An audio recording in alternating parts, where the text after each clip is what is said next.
सो mucormycosis एक fungal infection होता है। इन्फेक्शन के 3 टाइप होते हैं, बैक्टीरियल इन्फेक्शन होता है, वायरल इन्फेक्शन होता है, फंगल इन्फेक्शन होता है।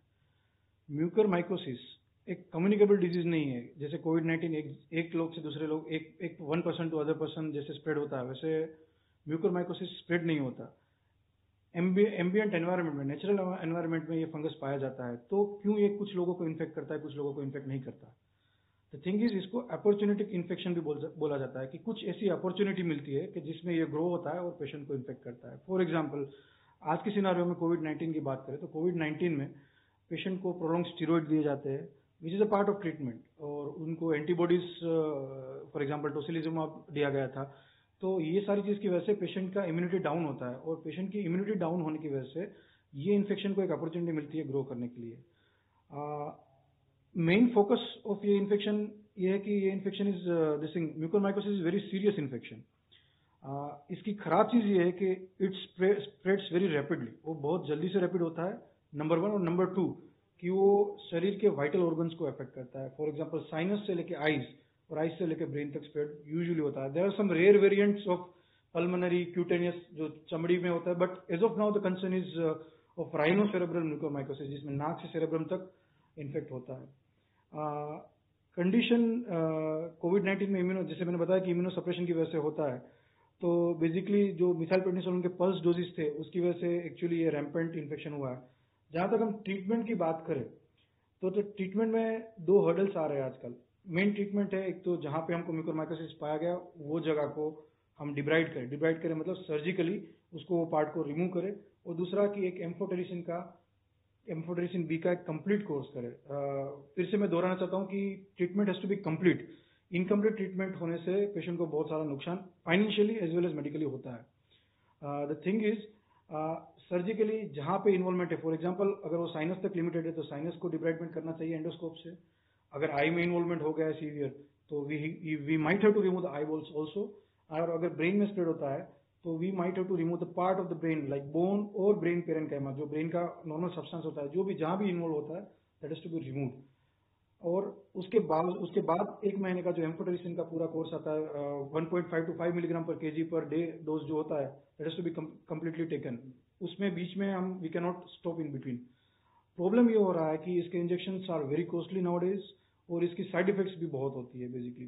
सो the treatment has to be completely given, in between we can not stop. अगर मैंने सर्जरी कर दी पेशेंट की और उसके बाद उसको पेशेंट का एम्फोटेरिसिन भी नहीं गया तो आउटकम्स विल बी पुअर।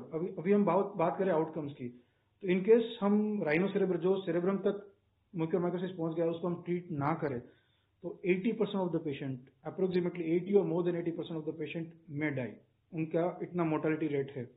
और in case if we give timely and complete treatment then 80%, same number, 80% of the patient may survive and may live with good outcomes.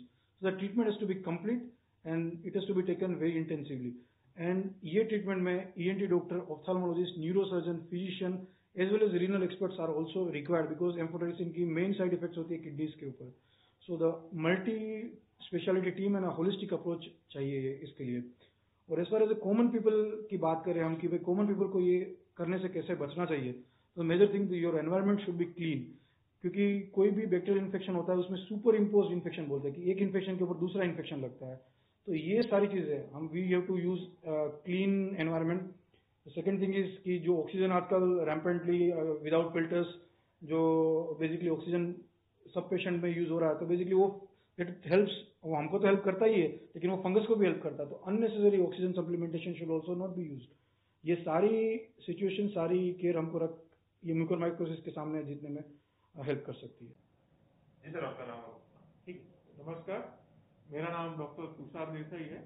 मैं न्यूरोलॉजिस्ट हूँ, कंसल्टेंट न्यूरोलॉजिस्ट इन Zydus hospital आनंद। और आज मैं कुछ आपको जो देश भर में चालू है कोविड के बाद में लोगों को फंगल इन्फेक्शन हो रहा है उसके बारे में बताना चाहता हूँ। फंगल इन्फेक्शन यानी कि ब्लैक फंगस के बारे में देश भर में जो बात हो रही है उसको एक्चुअली कहते हैं म्यूकरमाइकोसिस। और इस म्यूकरमाइकोसिस का न्यूरोलॉजी से रिलेटेड क्या संबंध है? तो म्यूकरमाइकोसिस जो है हमें उन पेशेंट में सस्पेक्ट करना चाहिए जिनको कि सिर दर्द ज्यादा होता है, आंखों से देखने में ज्यादा प्रॉब्लम हो रहा है, चेहरे के एक बाजू में सूजन आती है, या चेहरे पे एक बाजू में सेंसेशन या जो है कम पता चलता है, दांतों में जिनको दर्द होने लगता है, ये सब जो लक्षण है जिनको कोरोना होने के बाद अगर हो रहा है, या नाक में से ब्लैक डिस्चार्ज आ रहा है या ओरल कैविटी में ब्लैक डिस्चार्ज आ रहा है, ये अगर हो रहा है तो हमें उन पेशेंट में फंगल इन्फेक्शन के बारे में सोचना चाहिए।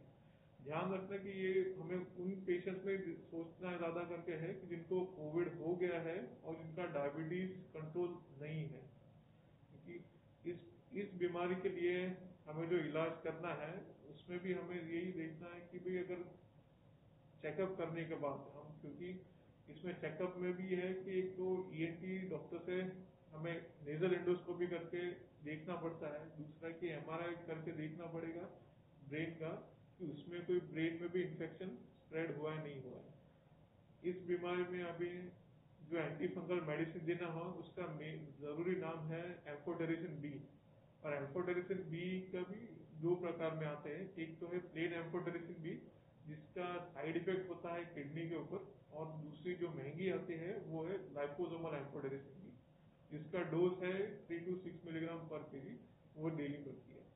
अगर हम इस बीमारी को जल्दी से जल्दी पकड़ लें तो हम लोग इसका जल्दी से इलाज कर सकते हैं और इससे मरीज के जो जान का खतरा होता है वो भी टल सकता है।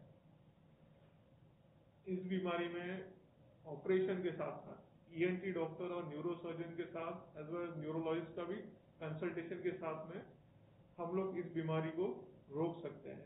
बस इसको जल्दी से पकड़ना ही जरूरी होता है। સતત 24 કલાક સમાચાર જોવા માટે ડાઉનલોડ કરો ઈટીવી ભારત એપ।